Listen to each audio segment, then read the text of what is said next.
Bismillahirrahmanirrahim. Assalamualaikum warahmatullahi wabarakatuh. Waalaikumsalam warahmatullahi wabarakatuh.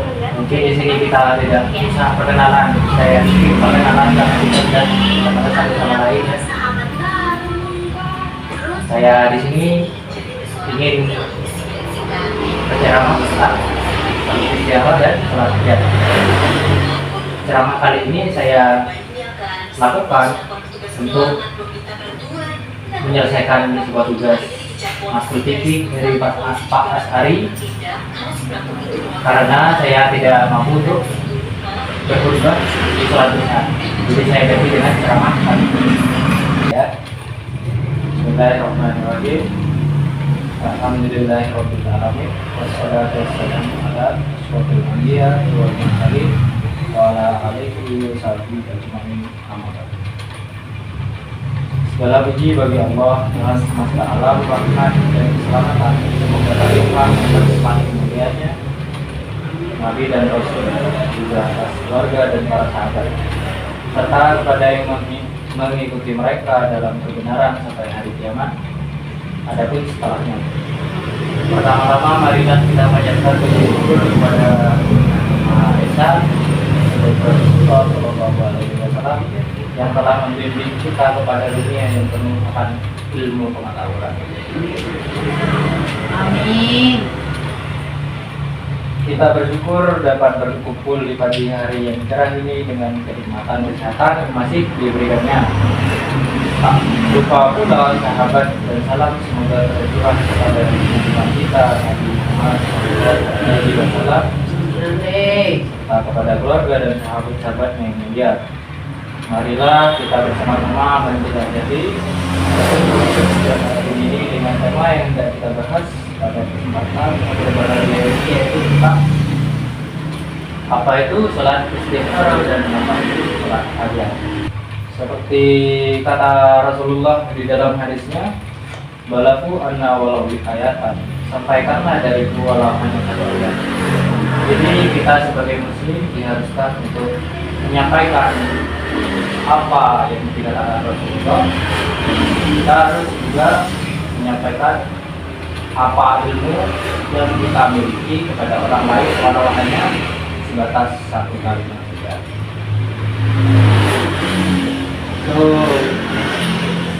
Jadi di sini saya akan menjelaskan apa itu sholat istighfar dan sholat hajat. Apa itu sholat istighfar? Sholat istighfar itu kita sebagai muslim laksanakannya pada saat kita akan menentukan sebuah pilihan yang menitik beratkan keputusan akan masa yang datang. Jadi seperti kita dihadapkan di dalam sebuah kondisi yang mengharuskan kita memilih iya atau tidak. Nah, seperti contoh nih kayak di apa ya, kayak kalau sudah mau nikah, misalnya ada yang mau melamar gitu, kita memilih iya apa tidak, kita akan menikah atau tidak. Jadi kita meminta pertolongan Allah melewati sholat istighfar tersebut. Jadi ketika kita mengalami sebuah kebimbangan, kita diharuskan untuk mengambil wudhu, menghadap kiblat, sujud dan berdoa kepada Allah. Semua kita pasrahkan kepada Allah Subhanahu wa Ta'ala. Untuk tata cara pelaksanaannya sendiri itu ya sebenarnya sama seperti sholat-sholat sholat istighfar itu 2 rakaat. Untuk waktu pelaksanaannya, pengerjaannya itu bebas. Jadi kalau misalnya sholat tahajud itu ya di sepertiga malam. Nah kalau sholat istighfar itu bebas pengerjaannya.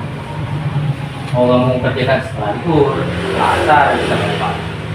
Tapi waktu yang dianjurkan itu kurang lebih sama seperti sholat tahajud, yaitu sepertiga malam. Karena waktu tersebut adalah waktu-waktu yang mustajab. Terus sholat istighfar sendiri itu kenapa kita harus melakukannya? Banyak keutamaan yang ada pada sholat istighfar. walaupun itu sunnah, tapi itu sholat spesial, sholat yang dispesialkan oleh Rasulullah. Keutamaan-utamaannya sendiri itu yang pertama, mendapat ketenangan, seperti yang barusan ya, kan mendapat ketenangan. Kalau kita dapat masalah atau musibah, itu larinya tidak ke siapa-siapa, tapi balik lagi ke Sang Pencipta, yaitu Allah Subhanahu wa Ta'ala. Terus yang kedua itu mendapat pilihan takdir. Kita hidup berpedoman atas Al-Quran ataupun hadis. Jadi ya, salah satu hadisnya Rasulullah menyuruh kita untuk melakukan salat istigharah. Ya, kalau bisa kita lakukan minimal sekali seumur hidup. Kurang lebih itu ya kalau salat istigharah. Nah, poin kedua ini ada salat hajat. Apa itu salat hajat? Mungkin beberapa dari kita masih asing ya dengan istilah salat hajat itu. Salat hajat itu sendiri dilakukan ketika kita ingin mencapai sesuatu. Maksudnya kalau di perbedaannya ya, perbedaan salat istigharah dan salat hajat itu. Jadi gini, seperti misal si A ini dilamar orang, si A ini bimbang mau melanjutkan atau tidak, iya atau tidak. Nah, si A ini disunahkan untuk menjalankan sholat istigharah atas keputusannya tersebut biar lebih mantap keputusannya. Nah, setelah itu misalkan si A ini menerima lamaran si lelaki tersebut, terus yang namanya orang nikah itu kan banyak kendalanya toh. Itu bisa secara ekonomi, secara restu ya, secara tepat, itu bisa melakukan sholat hajat. Jadi sholat hajat itu sendiri dispesialkan untuk orang-orang yang memang punya masalah-masalah tertentu yang dihadapinya. Jadi si A ini sholat hajat untuk dimudahkan atas segala urusan pernikahannya, mau itu urusan dari ekonomi atau tempat atau itu dan lain-lain. Jadi kurang lebih perbedaannya seperti itu ya. Kalau tata pelaksanaannya sendiri di sholat hajat, di tata pelaksanaannya sholat hajat itu kurang lebih sama seperti sholat istigharah. Mau dilakukan siang, pagi ataupun malam, tapi balik lagi waktu yang mustajab dalam sepertiga malam. Jadi kalau bisa kita semua melakukan sholat hajat itu di sepertiga malam. Seperti kita sholat hajat. Untuk tata caranya sendiri kurang lebih sama seperti sholat tahajud itu kurang lebih sama seperti sholat sunnah 2 rakaat. Cuma yang jadi pembeda setelah kita melakukan sholat hajat dan setelah kita salat itu ada doanya tersendiri. Astaghfirullahaladzim alladzi la ilaha illa huwal hayyul qayyum wa atubu ilaih. Setelah itu ada lagi bacaan kedua. La ilaha illa huwal hayyul La ilaha illa La ilaha illallahul hayyul qayyum. Subhanallah rabbil arsyil azim. Alhamdulillahi rabbil alamin. Alhamdulillahi rabbil alamin. Wa ilaina maghfiratan wa rahmatan min kulli dzunubin wa salamatan min kulli ismin la tazalu zambat ila quhatta wa la hamman ila farabbika wa la hajatan hiya laka ridwan ila wadaifa ya arhamar rahimin. Ya, kalau sama kayak salat istigharah, minimal kita hidup di dunia 1 kali lah melakukan. Terus baca jawabannya salat istigharah sudah itu. Nah, balik lagi ya, dulu poin pertama salat istigharah itu kan kita meminta pertolongan Allah untuk membantu kita menjawab sebuah keputusan. Datangnya jawaban dari pertolongan Allah itu biasanya melalui dari mimpi. dari mimpi tersebut kita bisa menjadi lebih yakin gitu atas keputusan kita antara iya atau tidak.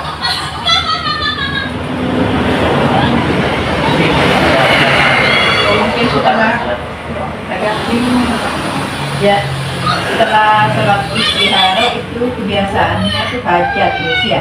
Setelah sholat istihara kita kan mendapat jawaban ya atau tidak. Setelah kita iya, kita langsung meminta lagi dengan sholat hajat. Sebenarnya dua sholat ini adalah dua sholat yang berbeda. Tidak harus kita mau misalkan sholat istirahat, setelah sholat istirahat langsung kita sholat aja, enggak. Jadi sholat istirahat ini kan atas keputusan. Jadi kita sudah punya sebuah keputusan, ya atau tidak, satu atau dua. Sementara sholat hajat sendiri itu dilakukan ketika kita ingin mencapai sebuah sesuatu. Jadi misalkan kalau kita ingin haji, kita sholat hajat. Sholat hajat ini dilakukan setiap hari ya, tidak apa-apa juga. Semakin kita meminta pertolongan Allah, semakin Allah membantu kita. Jadi kayak misalkan ingin apa ya, ingin motor baru, ya kita sholat hajat. Allah, aku ingin motor baru.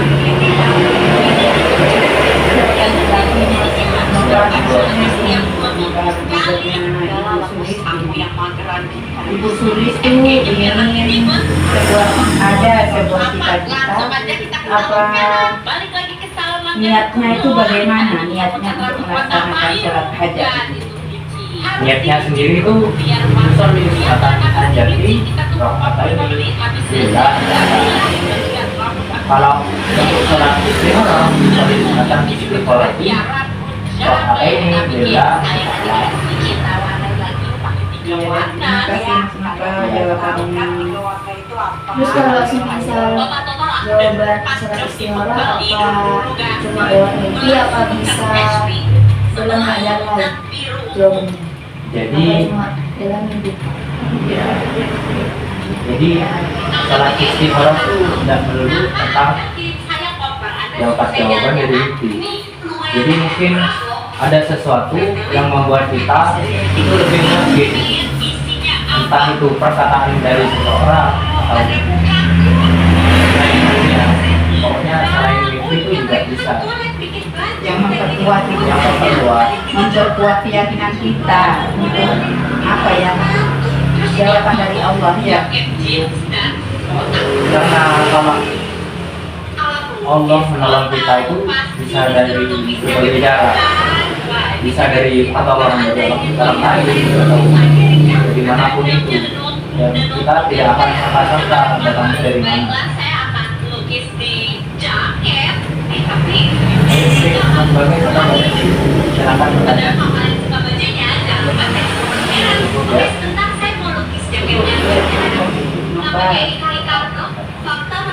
Jadi kurang lebih